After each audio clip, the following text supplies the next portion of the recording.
بسم اللہ الرحمن الرحیم ناظرین، میں ہوں وحید جاوید، آپ دیکھ رہے ہیں نیوز لائن۔ ناظرین، کمشنر راولپنڈی لیاقت علی چٹھا صاحب نے آج میٹرو بس کا سفر کیا ہے فیض آباد سے صدر تک۔ ان کے ساتھ مسلم لیگ کے رہنما ہیں حنیف عباسی صاحب۔ حنیف عباسی صاحب اس ٹائم شہر میں بڑے اہم کردار ادا کر رہے ہیں، کیونکہ آپ کو پتہ ہے کہ وفاق میں مسلم لیگ نون کی حکومت ہے، پنجاب میں بھی کہہ سکتے ہیں، لیکن اس کو کیا کہتے ہیں، نگران سیٹ اپ ہے، لیکن نگران سیٹ اپ کے ساتھ ساتھ کہا جاتا ہے کہ نون لیگ ہی کا نگران سیٹ اپ ہے۔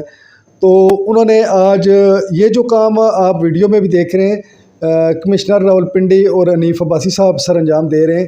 انہوں نے ایکسیلیٹر جو سیڑھیاں ہیں، الیکٹرک سیڑھیاں لگی ہوئی ہیں، وہ کئی مقامات پہ دیکھی ہیں کہ وہ بند ہیں، ان میں خرابی پیدا ہو گئی ہے، لفٹیں خراب ہیں، شیشے ٹوٹے ہوئے ہیں، صفائی کی نظام بہترین نہیں ہے۔ تو یہ عوامی نمائندوں کا کام ہوتا ہے۔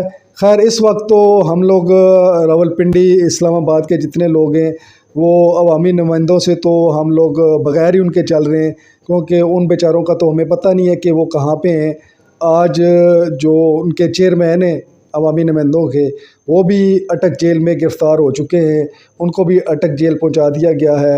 اور جو ہمارے عوامی نمائندے ہیں وہ کہاں پہ ہیں کئی ماہ سے، ہمیں ان کے بارے میں کچھ معلوم نہیں ہے۔ یہ کام انہی کا ہے جو ویڈیو میں آپ مناظر دیکھ رہے ہیں، لیکن نگران سیٹ اپ ہمیں اس وقت سے اچھا نظر آ رہا ہے۔ وزیر اعلیٰ نگران جو ہیں پنجاب وہ بھی ایکٹیو نظر آ رہے ہیں، وزیر ایکٹیو نظر آ رہے ہیں۔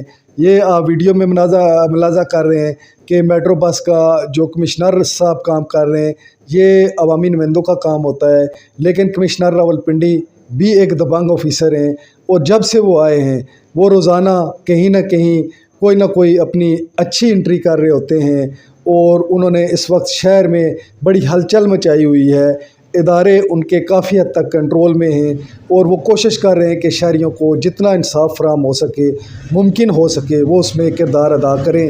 امید ہے کہ کمشنر راولپنڈی اگر مزید کچھ ٹائم رہے تو شہریوں کے لیے مزید بہتر سہولتیں فراہم کرنے میں وہ اہم کردار ادا کریں گے۔ Thank you very much.